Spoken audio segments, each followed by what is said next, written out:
Oh, did it again. All right. You know, this did that to me the other night, so hopefully we're back on. I don't know why my iPad's giving me fits tonight. So we will give this another try. Sorry if you're trying to log on a second ago and you just got booted off. Hello again, Aaron, Beth, and Jean. Hi again. Yeah, sorry. Hopefully my service will stick with me. But maybe I better get right into it for what I wanted to say. Good to see you guys, though.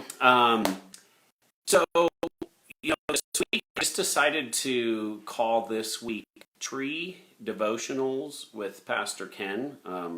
Monday night I talked about being a well-watered tree or having roots well-watered, and then Tuesday was talking about Jeremiah 17 and being planted by the banks of water. So, I just kind of thought that I would keep going with it, I'm not going to say how far that I could go with tree devotionals because, it could be all May, to be honest, but I'm just going to cut it this week. I'm just going to finish strong, and we're going to talk about some trees. Some people say I have a tree problem. By some people, I mean my wife. I tend to spend a good amount of money buying trees. Where I live in Pueblo West is not exactly known for its lush forests.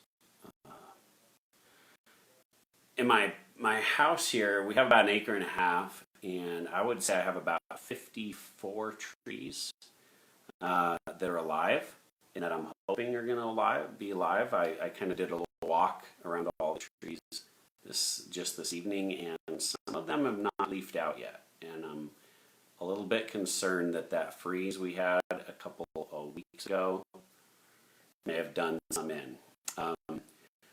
Because of I have 50 plus trees now, but I have killed far more than 50 trees.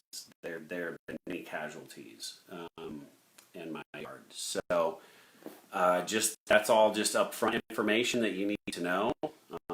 That I have a love affair with trees.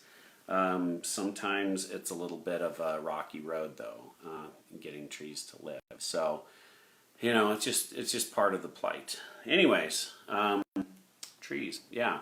So I wanted to share a few verses and a few thoughts about trees that I thought were really, it's devotional. It's, encouraging to me. I find them, a lot of good analogies between trees and life and spiritual growth and all of that. So,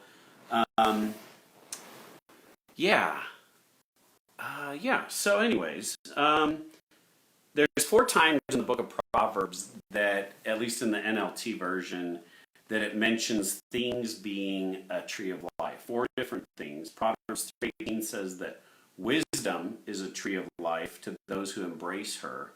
Happy are those who hold her tightly. Proverbs 13:12 says that hope deferred makes the heart sick, but a dream fulfilled is a tree of life. Then Proverbs 15 verse 4 says that gentle words are a tree of life. A deceitful tongue crushes the spirit. But I think my favorite verse about a tree of life and something being a tree of life in Proverbs is Proverbs 3:18. It says that, Proverbs 11:30 says the seeds of good deeds become a tree of life. A wise person wins friends. Or some other versions read, the fruit of the righteous becomes a tree of life, and a wise person wins souls. And so I really want to talk about the first part of that. The seeds of good deeds become a tree of life. There's a couple of things that I've really learned about trying to grow trees is that it's a long process. If you were really interested in like immediate results or immediate gratification from your efforts, planting trees probably isn't for you because it takes time. Hopefully you see little bits of growth every year, but for a lot of trees, 3-4 inches of growth a year, maybe 6, is kind of standard, depending on the tree, obviously. But it takes a long time. And things is, are you willing to plant and water a tree that someone else will sit under the shade of? Are you willing to plant and water trees that you may never sit under the shade? You may never enjoy the benefits of that tree, but are you willing to do it anyways?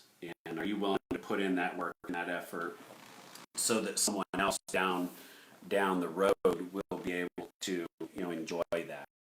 So I thought that was just really a good statement, and that verse in Proverbs 11 really kind of jumped out at me in a different way. The seeds of good deeds become a tree of life. And to know that when we do good things, or when we sow that the seed of righteousness, and when we live a righteous life, when we do the thing that God calls us to reflect the character of Christ, it's like planting seeds that eventually will grow up into trees and eventually will produce fruit that brings more seeds. And that's really something that is encouraging me, because I don't know about you, but a lot of times, when we do good things, we have that initial gratification of like, oh, okay, I feel good about the fact that I did good. And God's wired us that way. When we do good, we feel good. We do bad, we're supposed to feel bad. It's just the way it is. But that's very surface. Ultimately, we can say, what real good? What did we change? Things like, there are a lot of folks. Don and Jack kind of spearheaded the food drive-by, and a lot of folks donated time. A lot of folks donated food, and a lot of folks donated money. All good things. And so at the end of the day, you kind of step back and you everybody that I witnessed that came through about the fact that you did something good. We were hopefully helping people get through hard times financially. But in the end, it's like, okay, well, what, a full belly, that's good. But is it really, life-changing? And I think the realities are that we won't know for many, many years the outcome of our good deeds from today.